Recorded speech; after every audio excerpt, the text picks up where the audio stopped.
Welcome to On Air with Amber Wynn, where nonprofit leaders learn to fuse passion and commitment with proven business strategies to create long-term funding, impact, and sustainability. And now, here's your host and resident philanthrepreneur, Amber Wynn. Hey fam, it's your girl, Amber Wynn, your resident philanthrepreneur. And today we're going to talk about what you don't know, you don't know. Sounds a little confusing, but it's really simple. And I'm starting this episode talking about it because a lot of time my amazing, committed, passionate founders jump into starting a nonprofit without a lot of pertinent information. And what happens is they end up closing their doors within 2 years. They self-fund and burn out their friends and families by having them donate and volunteer. In this episode, I really want to just shine the light on some of the things that you should know before jumping into starting a nonprofit. For example, did you know that even if you found it, meaning start your nonprofit, you can't own a nonprofit? You don't own it. People say it all the time. My nonprofit, my grandma's nonprofit, my dad's nonprofit. It's not theirs. A nonprofit, a 501c3, is a public charity.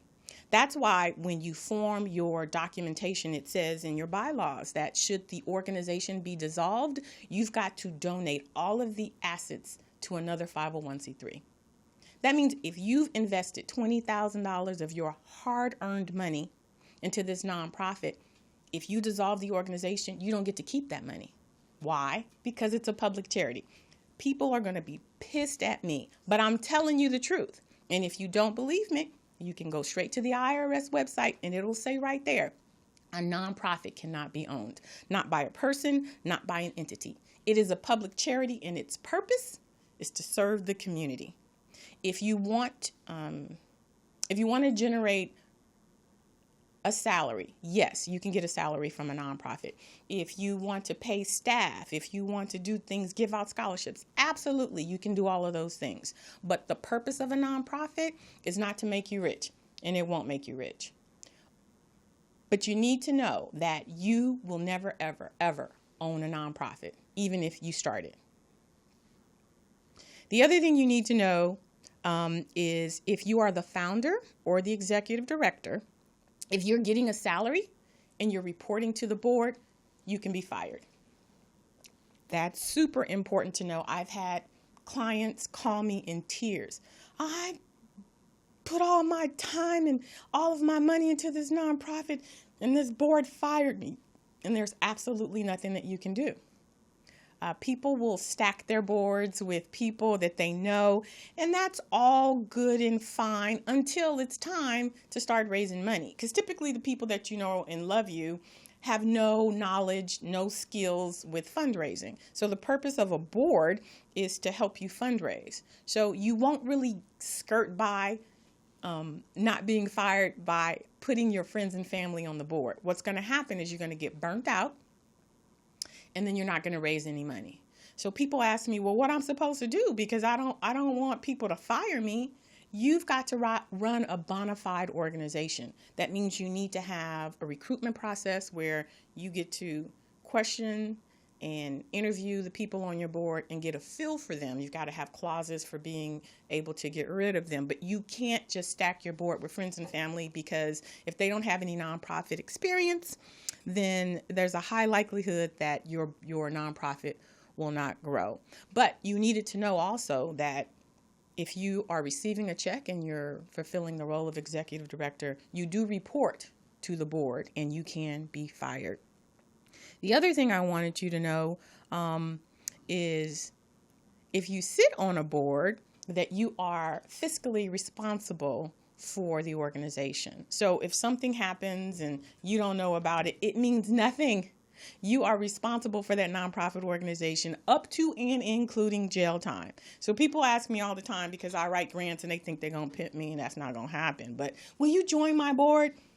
I look at their financials. I look to see if they have D&O insurance, which is directors and officers insurance. And if they don't, then Amber Wynn is not going to be on their board because my personal assets are not protected. So you need to understand that if you are a board member and you're sitting on a board, that you need to be protected because it is your fiduciary responsibility to manage this organization. So, as I said, today we are talking about what you don't know, you don't know. I'm your girl, Amber Wynn, your resident philanthrepreneur. You can check me out on all of my social media platforms. I've got a website, www.amberwynn.net. Instagram, you can check me out on Facebook and Twitter. And I am here for you, my amazing founders and nonprofit executive directors. Today we are talking about what you don't know, you don't know. Because what you don't know could get you into a lot of trouble. But before we jump into all of that, I want to pause and we're going to go to commercial.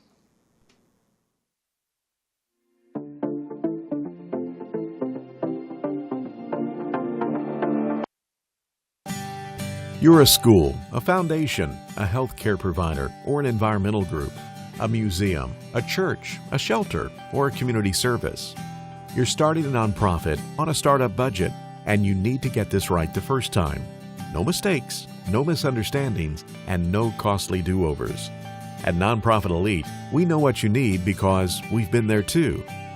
Accurate information, mistake-free filings, and peace-of-mind assurance that your 501c3 application will be successful.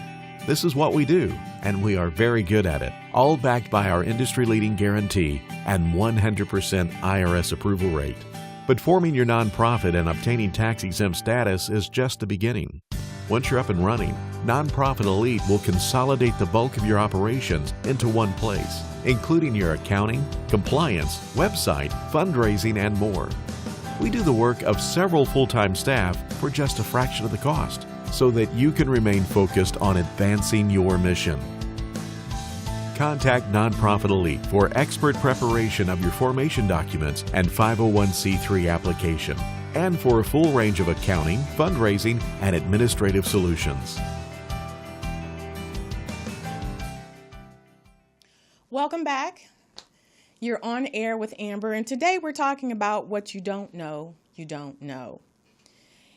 And I wanted to cover something because I guess the number one question that I get as soon as a person files their 501c3 tax exempt status and they're approved, the first thing they say to me is, how do I get a grant?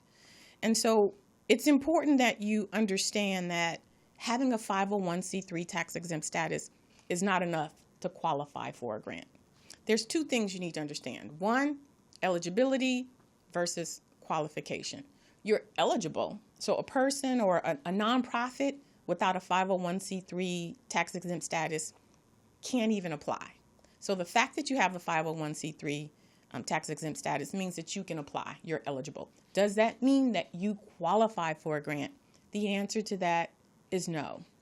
There are so many nonprofits out there. Honestly, we don't need another nonprofit. But the reality is there are so many nonprofits out there doing what you've done, maybe a little bit differently, that you are in competition. Funders are not responsible for funding nonprofit organizations. I know that sounds weird, so I'm going to repeat that again. It's not the purpose of a funding agency to fund a nonprofit. Their purpose is to accomplish their mission. Now, they partner with other nonprofit organizations to help them accomplish that mission. And if you look at it from that perspective, then I think you'll have a shift in your mindset because you'll understand that they're not obligated to give you anything. They look at what you can produce, what their return on their investment is, because that's how funders look at grants. They don't look at them as free money. They look at them as an investment in an organization that's going to help them accomplish their goal. Some of my biggest success in grant writing was when I realized that I needed to connect with the funder, meaning I needed to tell them how I was going to help them accomplish their goals. A lot of time people, when they write their grants, they're like, oh, if you don't give us money, then the door is going to close and these babies won't get fed. And that's doom and gloom. A funder is not interested in that. You need to tap into how you are going to help them accomplish their goals. So back to the topic, you get your 501c3 tax exempt status, and now you are eligible, but it doesn't mean you qualify. What you don't know is in order to qualify for that grant, you have to have a track record. You have to have a track record that demonstrates to this funder, if they give you $250,000, it's not just going to go into your pocket. It's going to go into the community. And how do they know? Because you've gotten $10,000 before, or you've gotten sponsorship money, $5,000, or you've gotten people to donate, and you've taken that money and you've put it into the community. So when a funder asks you for financials, that's what they're looking for. They're looking to see how you've managed your money, so that if they give you money, they know that you're going to manage it properly. So you need to know that it takes more than just a 501c3 for you to qualify for a grant. All right. Then also I want you to know that you are competing. When you jump into this big pool of nonprofits asking people for money, it's not just you. It's Amber Wynn, it's Jane and Bob and all of these different people who've more than likely been doing this for a long time. And so when you come into that space, you need to really just understand that you're competing. And so you've got to put all of the best things about yourself out there. And so you need to have a really good website. You need to have an engaged social media platform, because these are the things that funders are going to look at to determine whether or not you qualify. They want to know that if they give you money, there's more than just one client that they're going to serve, right? So it's important to understand you are competing. You need to create your competitive advantage. I'm telling you all of this stuff because before you jump into this world of nonprofit, you need to understand that it takes a lot of work. Now, the beautiful thing is that I'm here to assist you. I love my founders, I love my executive directors, and my goal is to support you. Having been an executive director before, it is a daunting job. It is a thankless job, and it is a lot of work. And so sometimes you just need to understand and just to get through all of the muck and mire and confusion that is called the internet. There is so much information out there, but you don't know, is this the right information? Is this the right information? And I'm here to guide you. As a matter of fact, my offer today for all of my people out in internet world is a free calendar. It's a calendar that supports my workbook, and it's called How to Start Your Nonprofit the Right Way in 90 Days or Less. And it's a calendar, and it walks you through 90 days of how to start up your nonprofit. Not only how to start it, but how to run it. And the reason why I created this is because there's so much information out on the internet that people would come to me and say, well, I thought I did this, and so if you follow this calendar, then you'll set your nonprofit up powerfully for success. It talks about setting up your infrastructure, meaning starting a bank account and, putting together your website. Then it talks about board recruitment. You should do all of this stuff before you file. Now, no worries if you've already filed, because you can still follow the calendar and get your nonprofit back on track. My purpose, my function here is to provide founders with the roadmap for creating a sustainable nonprofit organization. And that calendar is going to help get you through it. 90 days, get you back on track. So I'm going to put in the link, put in the comment section, the link for you to download your free calendar, and you can use that to help get you back on track. All right. So just wanted to say again, if you're just now joining me, I'm Amber Wynn, your resident philanthrepreneur. You're here with On Air with Amber. You can hit me up on all of my social media. You've got my website, my Instagram, my Facebook, and my Twitter.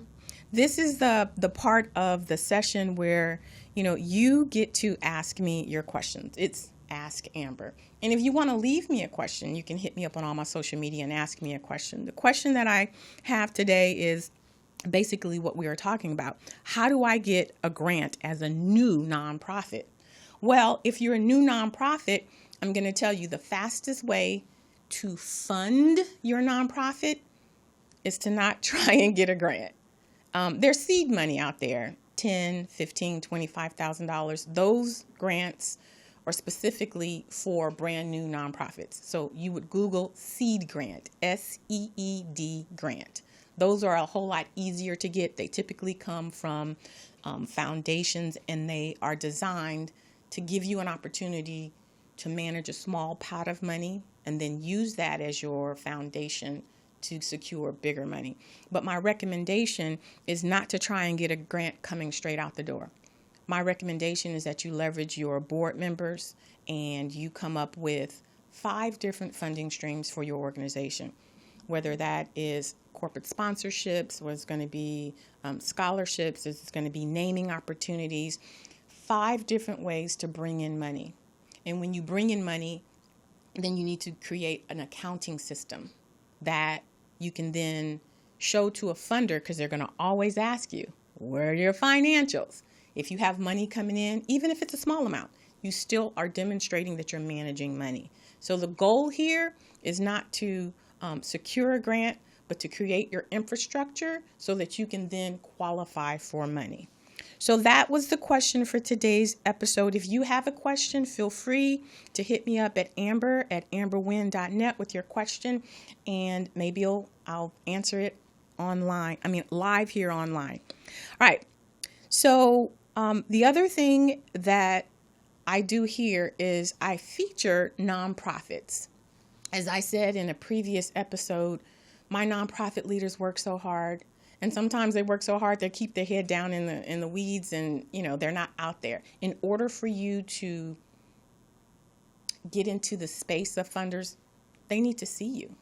Visibility is really important. That's why your website is also important. So today I would like to actually spotlight a nonprofit called Parenting Black Children Program. This nonprofit actually was founded. It's a project of parenting Black children. It's a project of Access Nonprofit, a 501c3 founded in 2005. PBC is a team of parents, special education teachers, social work interns, disability advocates, church ministers, supporting parents and caregivers of African Americans with developmental disabilities, who work in partnership with the regional center to provide support group and network for parents and caregivers. They provide wellness kits, training, and family fun events. PBC is dedicated to increasing awareness, outreach, and education of developmental disabilities, mental health, and special education resources. Thank you, PBC, Parenting Black Children, for all you do to support parents and caregivers of African Americans with developmental disabilities. For more information, please visit welcome@parentingblackchildren.org or give them a call at 626-387-3853. All right, so that was our spotlight. If you are interested in me featuring you, then send me your information at any one of my social media channels. My goal is to make sure that you get the visibility that you deserve. And then also, I'd like to, again, thank my sponsors. We had Small Biz Pro and Nonprofit Elite. It's important that you create the infrastructure that's going to help you be successful in the nonprofit sector, and Small Biz Pro has that infrastructure with their platform. Nonprofit Elite is one way for you to improve your nonprofit leadership skills, and it's free. You can get certificates, you can get the information that you need. So thank you to my sponsors today. And then finally, as we wrap it up, what you don't know, you don't know. For this Mindset Minute, I'd like to just pause for 1 second and just encourage you to take ownership of your success. And the way you do that is by educating yourself, because you are responsible for your nonprofit organization. People will say, well, I didn't know that a nonprofit is a business. It's just a business with a philanthropic purpose. As its leader, the founder, the executive director, ignorance means absolutely nothing. You can still go to jail even though you didn't know. So I'm just going to encourage you to access some of the resources that I have, access the resources that are out there. Go check out Nonprofit Elite. Find out as much as you can about your organization, because here's the other thing. The more you know, the more you grow. Knowledge is power. when I work with my clients and I say to them, here's the roadmap for how to do X, Y, and Z, which is typically to diversify your funding streams. I'm all about the money, right? If it don't make dollars, it don't make sense, because I know you're doing the work. You're doing the work and you're not even being paid for it. So if I can help you bring in multiple streams of revenue, then that means that your organization is going to be more solid. That means that more people in your community are going to be served. So in this Mindset Minute, I want you to just think about who you are as a nonprofit leader and where you want to take your organization, and own that. And in that space of owning it, you're going to go out and get more information so that you know exactly what it is you're supposed to be doing. Don't listen to your cousin. Don't listen to your uncle. Don't listen to your friend with good intentions. Find out what the truth is about being a nonprofit leader so that you can be the best leader that you can. Do your research. I'm always going to tell you that. I believe that, I'm one of the smartest people that are out there when it comes to nonprofit. That doesn't mean that I'm always right. And that doesn't mean that the recommendations that I give fit you. It is your responsibility as a nonprofit leader to seek out that information and to do what's best for your nonprofit organization. So that's all I got for my Nonprofit Minute. I'd like to thank you guys for joining me today. And I'd like for you to come and check me out again on my next episode. It has been a blast, and I'm looking forward to seeing you again next episode. Thanks for listening. If you enjoyed this episode, subscribe and leave a review on iTunes. Head over to www.amberwynn.net/podcast for the links and resources mentioned in today's podcast. See you next time.